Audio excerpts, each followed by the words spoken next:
Hello students, welcome to Mehra coaching academy classes. हम लोगों ने क्लास 9th का मोशन वाला चैप्टर स्टार्ट करा था, जो कि हमारा जो है फिनिश हो गया, जिसमें हमने लास्ट टॉपिक आपका यूनिफॉर्म सर्कुलर मोशन के बारे में डिस्कस करा था। अब हम लोग जो है अपना क्लास 9th का फिजिक्स वाला ही चैप्टर स्टार्ट करने वाले हैं। नेक्स्ट चैप्टर आपका जो कि है force and law of motion. इस चैप्टर में मेनली आप फोर्स के बारे में पढ़ेंगे कि फोर्स क्या होता है, वो उसके कितने टाइप्स होते हैं, और आप पढ़ेंगे कि आपके कौन कौन से लॉ ऑफ मोशन होते हैं, या मोशन को आप जैसे वहाँ पे आपकी इक्वेशन ऑफ मोशन थी, वैसे ही यहाँ इस चैप्टर में आप लोग क्या करने वाले हैं, लॉज ऑफ मोशन के बारे में स्टडी करने वाले हैं। तो आज की वीडियो में हम जो है फोर्स के बारे में पढ़ेंगे। फिर मैं आपको जो है कि फोर्स के क्या क्या एक्शन होते हैं, किसी बॉडी में फोर्स अप्लाई करने से आपका क्या क्या हो सकता है, उस चीज़ के बारे में डिस्कस करेंगे। और फिर देन हम देखेंगे कि आपका बैलेंस्ड एंड अनबैलेंस्ड फोर्स क्या होता है।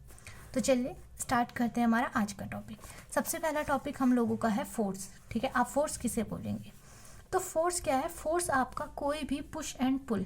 ठीक है, आप किसी ऑब्जेक्ट को चाहे पुश कर रहे हैं या पुल कर रहे हैं, और उसकी वजह से आपका क्या हो रहा है, किसी बॉडी में मोशन हो रहा है, या कोई बॉडी जैसे रेस्ट में थी आपकी, वो किस में आ गई, जैसे ये बॉडी रेस्ट में, मैंने फोर्स लगाया, ये मोशन में आ गई, या कोई बॉडी आपकी जो है मोशन में है, मोशन में आपने क्या करा, उस पर फोर्स लगाया, तो वो क्या हो गई, आपकी रेस्ट में आ गई। तो ये फिजिकल क्वांटिटी आपकी क्या कहलाती है? फोर्स कहलाती है। जैसे मैंने यहाँ पे लिखा भी है, देखिए, अ पुश और pull on a body which causes the motion in the body or opposes the motion of the body is known as force। कोई भी एक पुश और पुल जिसकी वजह से आपका क्या हो रहा है, किसी बॉडी में मोशन हो रहा है, या वो क्या कर रहा है, उस बॉडी के मोशन को अपोज कर रहा है, तो वो क्या कहलाता है, आपका फोर्स। फोर्स को आप ऐसे भी डिफाइन कर सकते हैं कि ये एक ऐसी फिजिकल क्वांटिटी है जिसकी वजह से आपका क्या हो रहा है, कोई भी बॉडी मोशन कर रही है, या फिर वो क्या कर रही है, मोशन का अपोज कर रही है। जैसे कि आपका मोशन में है तो उसे स्टॉप कर दे रही है, या स्टॉप है तो बॉडी उसे क्या ले आ रही है, मोशन की पोजीशन में ले आ रही है। जैसे ये है आपका, यहाँ पर आपने क्या करा, एक ही ब्लॉक रखा है, ठीक है, आपने इस पर क्या करा, यहाँ से फोर्स अप्लाई करा, तो ये क्या हो गया, आपका डिस्प्लेस होकर यहाँ चले गया। तो ये किसकी वजह से ये डिस्प्लेस हुआ है, आपकी किसकी वजह से हुआ है, ये हुआ है आपका फोर्स की वजह से डिस्प्लेस। इसी तरीके से बाकी और भी कई तरीके के फोर्स होते हैं, जैसे आपका फ्रिक्शन फोर्स हो गया।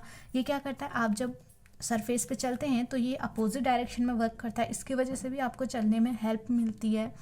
और इसी की वजह से आपकी जो, मान लीजिए आपने क्या करा, यहाँ से कोई बॉडी इस तरीके से आप किसी सरफेस में इस तरीके से रोल करवा रहे हैं, कोई बॉल रोल करवा रहे हैं, या कोई ऑब्जेक्ट रोल करवा रहे हैं, फिर हम बाद में देखते हैं कि वो अपने आप स्टॉप हो गया।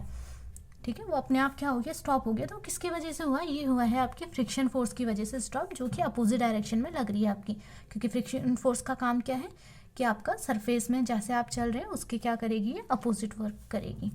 तो देखिए, कोई फोर्स होते हैं जो आपके क्या होते हैं, डायरेक्ट आप जिनके कांटेक्ट में लाकर आप उस बॉडी में चेंज ला सकते हैं, उस फोर्स के थ्रू आप उन बॉडी में क्या ला सकते हैं, चेंज ला सकते हैं। जैसे यही वाला देख लीजिए, आपने इस ब्लॉक को क्या करा, यहाँ पे जब टच करा, जब इसके कांटेक्ट में कोई चीज़ आई जिससे इस पर फोर्स लगा, तब जाकर ये बॉडी क्या हुई, यहाँ पर डिस्प्लेस हुई है।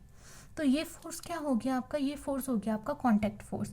वहीं कुछ फोर्स ऐसे भी होते हैं जिनमें क्या होता है, आपको कांटेक्ट की ज़रूरत नहीं होती है, उसमें आप क्या कर सकते हैं कि थोड़ा उस मतलब डायरेक्ट उसमें आपको कांटेक्ट की ज़रूरत नहीं होती है, आप उसमें बिना कांटेक्ट के दूसरी बॉडी में क्या कर सकते हैं, फोर्स अप्लाई कर सकते हैं। तो ऐसे फोर्स आपके क्या होते हैं, action at a distance force आप इन्हें बोलते हैं। जैसे कांटेक्ट फोर्स का मैं आपको एग्जांपल दूं, यही वाला टेंशन वाला फोर्स हो गया, आपका फ्रिक्शन वाला फोर्स हो गया, ये सब क्या है, आपके कांटेक्ट फोर्स है, क्योंकि इसमें क्या हो रहा है, आपके बॉडी का कांटेक्ट हो रहा है, जिसके थ्रू भी आप उसमें फोर्स डाल रहे हैं, उस बॉडी में आप क्या कर रहे हैं, कांटेक्ट कर रहे हैं। लेकिन डिस्टेंस वाले फोर्स में जैसे आपका ग्रेविटेशनल फोर्स हो गया, ठीक है, ग्रेविटी आपकी जो पुल डाउन करती है नीचे को। दूसरा आपका जो ये चार्जेस पे, जैसे आप सबसे अच्छा एग्जांपल है, आप नेल रख दीजिए यहाँ पे, जो आपकी कीलें होती हैं, और उसको उसके ऊपर फिर मैग्नेट ले जाइए, तो आपने मैग्नेट क्या रखा है, दूर दूर ही रखा है, लेकिन फिर भी वो क्या हो गई, कीलें आपकी उस मैग्नेट से अट्रैक्ट होकर मैग्नेट पे चिपक गई। तो वो किसकी वजह से हुआ, वो आपका फोर्स, जो मैग्नेट ने वहाँ पर फोर्स लगाया है उसकी वजह से हुआ। और यहाँ पे कांटेक्ट में तो नहीं था मैग्नेट आपकी नेल्स का, लेकिन फिर भी क्या हो गई, नेल्स उस पर चिपक गई। तो ऐसे फोर्स को हम क्या बोलते हैं, action at a distance force.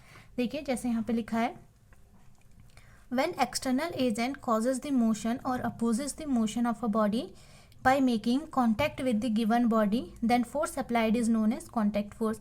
अगर आप क्या कर रहे हैं, डायरेक्ट कांटेक्ट में है, तो उस टाइम पे आपका फोर्स क्या कहलाता है, कांटेक्ट फोर्स।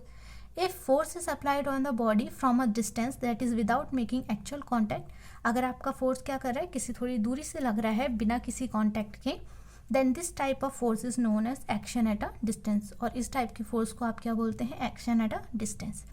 अब हम बात करते हैं अपने इफेक्ट ऑफ फोर्स की, कि आपका जो फोर्स आपने बॉडी में लगाया है वो उस बॉडी में क्या इफेक्ट ला सकता है। ठीक है, सबसे पहले क्या कर सकता है, आपने यहाँ पे कोई रेस्ट में कोई बॉडी रखी है, स्टेशनरी पोजीशन पे रखी है, आपने फोर्स लगाया है, तो ये किस पे आ सकती है, आपकी डायरेक्ट मोशन में आ सकती है। एक तो आपका फोर्स ये काम कर सकता है। दूसरा क्या कर सकता है, कोई बॉडी आपकी मोशन में है, आपने यहाँ से इसको फोर्स लगाया, तो ये फोर्स क्या करेगा, इसके मोशन को स्टॉप कर देगा। या फिर ये हो सकता है कि ये बॉडी क्या है, आपकी यूनिफॉर्म मोशन से जा रही है, और फोर्स लगाते ही इसमें क्या हो गया, इसकी स्पीड में जो है डिक्रीज हो गया, इंक्रीज हो गया, या इसकी डायरेक्शन चेंज हो गई, या सीधे सीधे मैं कह दूँ इसकी वेलोसिटी में चेंज आ गया, तो ये बॉडी क्या हो जाएगी, आपकी एक्सेलरेटेड मोशन करने लग जाएगी। तो उस टाइम पे आपका फोर्स क्या कर रहा है, किसी यूनिफॉर्म बॉडी को किस में ला रहा है, एक्सेलरेशन में लेकर आ रहा है। तीसरा क्या हो सकता है आपका, कि फोर्स क्या कर सकता है आपका, किसी बॉडी के शेप या जो साइज़ है उसका, उसमें भी क्या कर सकता है, आपका चेंज ला सकता है।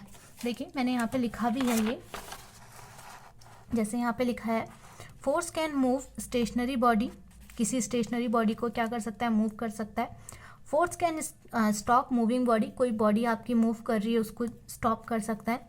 या force can change direction and speed of a moving body, या डायरेक्ट इसे आप कह सकते हैं फोर्स कैन चेंज वेलोसिटी, क्योंकि वेलोसिटी में आपका डायरेक्शन और स्पीड दोनों ही आ जाते हैं। ठीक है, अगला है force can also change shape and size of an object, आपने क्या करा, किसी बॉडी पे फोर्स लगाया, ऐसे उसे प्रेस करा, तो उससे क्या हो गया, उसके शेप या साइज में भी क्या होगा, चेंज हो गया। या उसका शेप, मान लीजिए पहले अगर गोल बॉल थी, आपने उसमें फोर्स लगाया तो वो पिचक गई, तो इस तरीके से आप फोर्स से क्या कर सकते हैं, किसी ऑब्जेक्ट का शेप या साइज भी आप चेंज कर सकते हैं। अब हमारा जो नेक्स्ट टॉपिक है वो है बैलेंस्ड और अनबैलेंस्ड फोर्स। सबसे पहले बात करते हैं बैलेंस्ड फोर्स की।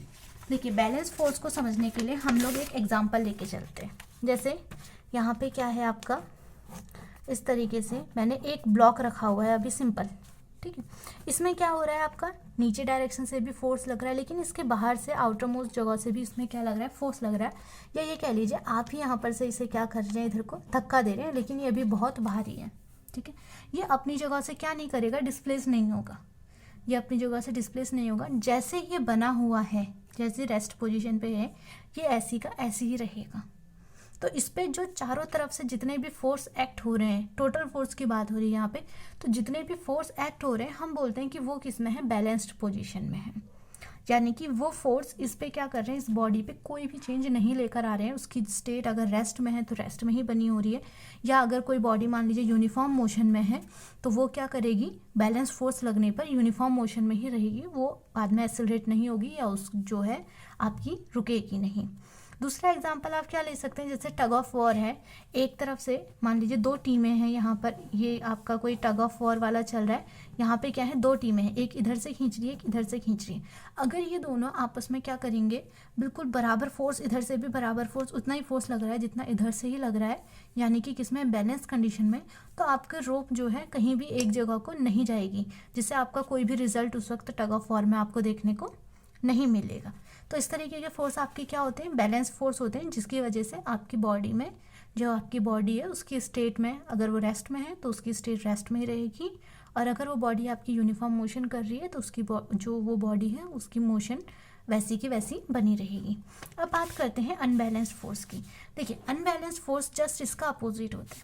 इसमें क्या है कि आपने फोर्स लगाया, आपने क्या करा, किसी ऑब्जेक्ट पे फोर्स लगाया, और वो फोर्स क्या हो गया, अपनी रेस्ट पोजीशन से मोशन में आ गया। जैसे यहाँ पर आपने बॉल लिया और इसे बस हल्का सा उखाड़ दिया, या इसी में आपने इतना फोर्स लगा दिया कि ये क्या है, अपनी जगह से डिस्प्लेस हो गया। तो उस टाइम पे जो नेट फोर्स उस बॉडी में लगेगा, या टोटल चारों तरफ से जो भी फोर्स लगेगा, वो क्या हो जाएगा, आपका अनबैलेंस्ड हो जाएगा। तो इस केस में आपको क्या देखने को मिलेगा कि आपकी बॉडी जो है रेस्ट से मोशन में आ चुकी है, या आप किसी चलती हुई बॉडी पे, यूनिफॉर्म मोशन वाली बॉडी पे फोर्स लगा रहे हैं, तो हो सकता है उसकी वेलोसिटी चेंज हो जाए, या फिर क्या हो जाए, वो बिल्कुल रेस्ट में आ जाए। तो ऐसे फोर्स को आप क्या बोलते हैं, अनबैलेंस्ड फोर्स। ठीक है, the force action on a body does not change the state of rest और uniform motion, then it is called balance force. यहाँ पे एक्टिंग कर दीजिएगा इसे, ठीक है। दूसरा है आपका अनबैलेंस फोर्स की बात करें तो ये देखिए, the force acting on a object result in change of its state of rest और uniform motion, then force is called unbalance force. तो उस फोर्स को आप क्या बोलते हैं? Unbalanced force. तो ये बात हो गई हमारे आज फोर्स के बारे में। नेक्स्ट वीडियो में हम लोग जो है इनर्शिया के बारे में पढ़ेंगे। तब तक के लिए